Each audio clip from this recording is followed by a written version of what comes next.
Let us understand the role of System Center Virtual Machine Manager in the data center virtualization. Well, we already have several free tools that can provide the basic capabilities of managing the virtualization, your Hyper-V hosts or the virtual machines. But the System Center Virtual Machine Manager provides several key capabilities that makes it important part of your data center virtualization. And some of the key features are it provides the core management capabilities like it supports heterogeneous Hyper-V support or hypervisor support, I must say. We can manage the Microsoft's Hyper-V, VMware, vSphere, or Citrix Zen servers centrally through the System Center Virtual Machine Manager. You can say it is the command center which can centrally manage all these different types of virtualization servers and environments. It provides the infrastructure provisioning. You can efficiently manage the compute, storage, or the network resources to set up your private cloud or hybrid cloud environment. It offers the library resources that you can use for quick deployment of the virtual machines, like VM templates, which can have predefined configuration and can be used for rapid deployment.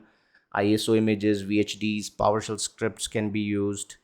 Rapid VM deployment, the features that are like SAN copy or VM cloning, helps you deploying the virtual machines efficiently. It offers the network and storage fabric management. You can efficiently use the software defined networking to set up the network virtualization. You can create your logical switches, VM networks, the network virtualization you can implement to put multiple VM networks on top of a single physical network. You can do storage management. You can assign this storage through fiber channel SAN, iSCSI SAN, or the S2D clusters. You can manage these pools as well centrally through SCVMM and assign them to the hosts or the host groups. It offers the dynamic optimization to balance the workload across the different hosts in the cluster. If one host has overwhelming workload on it, whereas the other host has scope to accommodate more virtual machines, it can perform the live migration and migrate some workload to other servers to balance the load across the servers. It offers the security advanced features like you can leverage the shielded virtual machines, you can use BitLocker, you can use virtual TPM to protect your VMs. You can integrate the SCVMM with Azure Arc to manage this environment from the cloud. You can do cluster rolling upgrades as well. You can orchestrate the zero downtime to upgrade your Hyper-V hosts to create your update baseline and deploy the updates to your Hyper-V servers and upgrade them as well. You can perform the virtual machine to virtual machine conversion or physical to virtual machine conversion as well. As far as for installation, the prerequisites are concerned, so the hardware prerequisites for the SCVMM server are as per the Microsoft's recommendations. As you see, the processor 8 core Pentium 4 2 gigahertz 64-bit processor at least. For VMM server, the processor recommended is 16 core 2.66 gigahertz, whereas RAM minimum is 4 gig but recommended is 16 gig. Hard drive minimum 4 gig but recommended is 10 gig for VMM server.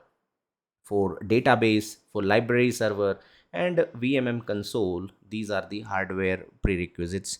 You can pause the video for a while and have a look closely on it. I will also put the link in the description of the video where from you can have a look closely to these requirements. The installation component requirements are the Active Directory integration to have a trusted network which offers the Kerberos based authentication, Windows ADK, the assessment deployment toolkit, the PowerShell, the .NET framework. So these are the requirements for a VMM server or for VMM console to install on your workstations to connect to the VMM servers. As far as the database server is concerned, we can use the SQL 2019, 2022, or 2025, and they are all supported. Let us install the SCVMM 2025 from scratch. Let's join this server to the Active Directory domain before promoting it into the System Center Virtual Machine Manager. For this, I have named this computer as Seattle SCVMM and our domain is contoso.com. We'll provide the domain credentials which have permissions to join the computer to the domain, and I will use Contoso administrator account, which is a domain admin account in this Contoso domain. We'll provide the credentials and click OK to join this machine to the domain. The system will restart and will join to the Active Directory domain and will be integrated with the ADDS and ready to be promoted as SCVMM. I will click OK for this and will give it a restart.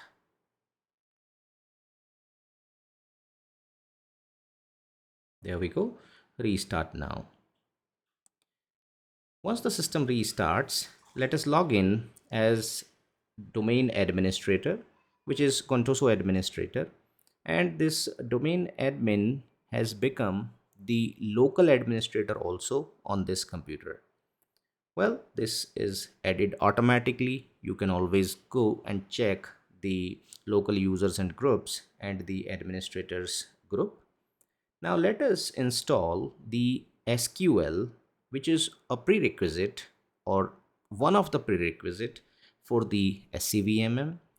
I will install SQL Server 2022 on this machine. I am co-locating the SQL on the same server, which is SCVMM.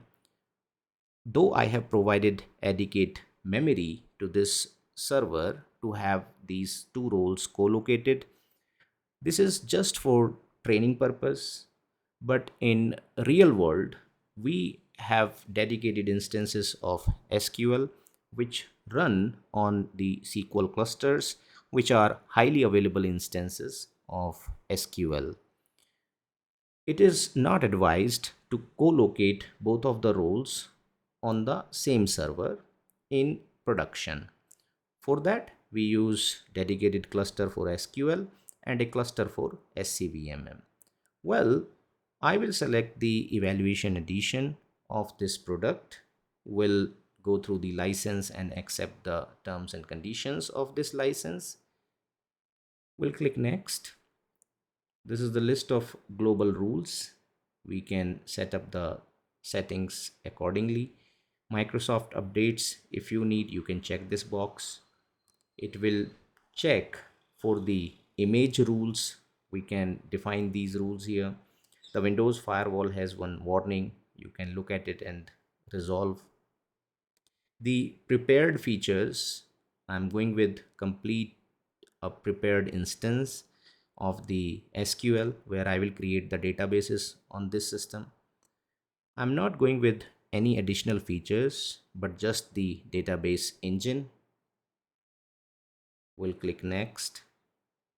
We'll set up the instance. I can provide it a name or I can choose the default name, which is MS SQL Server. Then click next.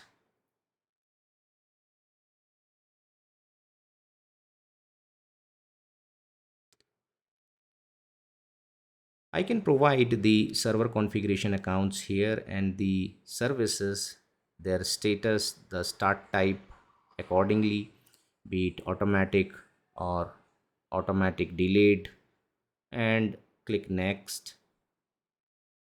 We'll provide the database engine configuration, whether I will use Windows authentication or mixed mode along with the SQL Server. I have added my domain administrator account here, Contoso administrator, which will be a SQL Server administrator on this machine. This is showing ready to complete the instance of SQL. I will click next. I paused the video because it takes a while to install this role and resumed it. As you see, the deployment of SQL was completed. Now we are good to deploy the SCVMM. For this, I will run the SCVMM setup. Will provide some details on the getting started page like my name, organization name. If I have a product key of this product, we'll enter that. We'll click next. I have ignored the product key here. We'll use the evaluation version of it. We'll accept the license terms and conditions, the diagnostics usage data, Microsoft updates, that is turned on, the server name, any port, custom port you want to configure it on, and the user details. I'm adding Contoso administrator on this database configuration, providing the password. As we have seen that Contoso administrator has the SQL Server administrator rights as well. This is the instance that was created. I have selected the new database, that is for virtual machine manager. The default name I have selected. I can provide a different name as well. This is about the service accounts that will be used by the SCVMM. If you are making your SCVMM highly available, then use a domain account. In our case, we will have only one instance of the SCVMM server, but usually we deploy it into a cluster which can be up to 16 nodes cluster for high availability of SCVMM, and the domain account becomes a must in that case. This is here the group managed service account that we can also use. And now this is the library share. The same server will become the library server as well and will be added to it. This is the list of the ports that will be used for communication, like the VMM console will use 8100, 5985 is for remoting purpose, library servers will connect, 443 for file transfer agents, the 8102, 8101 and 8103 are there for deployment services, WinPE services to interact. Well, this will initiate the deployment and will take around 15 minutes for the deployment. I paused the video and resumed it as the deployment completed. I do not want to check for latest updates, but yes, I want to open the SCVMM console to explore after the deployment. So it will automatically launch it, or you see that there is an icon on the desktop for this SCVMM. The console is installed locally on this server itself, and I'm managing this local host directly connecting from here. But in real world, we install this console on the workstations or remote systems where from we manage the VMM servers. I'm connecting to this server locally and managing it for the training purpose only. This is the SCVMM console. This is the deployment from scratch, so there are no instances of VMs and services. In the workspace on the left, you see, if you go to the settings, this is where from you can create the roles, you can create run as accounts, you can create a service window and assign that to the Hyper-V hosts. You can integrate the SCVMM with Azure Arc for hybrid management and management of the SCVMM infrastructure from Azure portal.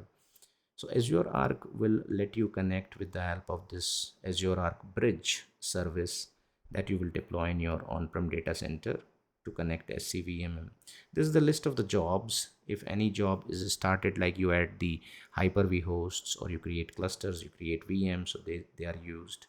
This is the library workspace where you have the options to store the templates or different profiles, the files we have, ISOs, VHDs that we can keep in our library servers there. We can add more library servers that we will explore later on to add more library servers and using these resources. You can go to this library share and explore that and open it in the file explorer, and you can copy the data directly to it from there. So this is your library server that is used to store all this data. The update catalog and baselines you can define to deploy the updates through SCVMM. This is the list of the servers. All hosts is the default host group, but you can further create some groups. These are the infrastructure servers. If I click on VMM, so I can see that Seattle SCVMM server is up and running, responding. Rest, I have library server as well. The same server is a library server also. I do not have any PXE server deployed so far. Under the network fabric, we create the network resources, That's the network fabric for network management or overlay networks to be managed. Storage fabric will be for storage management, to classify the storage or assign the storage to the clusters and nodes. This is VMs and services where from we can create the VM networks or the virtual machines or convert the virtual machines from here. You will observe that you have on the left bottom the workspaces which provide the options accordingly. For example, when I selected fabric and I selected any particular node, for example this library server, so the results are appearing over there. You have the ribbon on the top that shows you the options available for that particular object, or you can get the same options by right clicking on that object as well. So the interface is quite intuitive. You look at the details of that object at the bottom where you see the status, the recent jobs, or the compliance. So those settings can be checked here.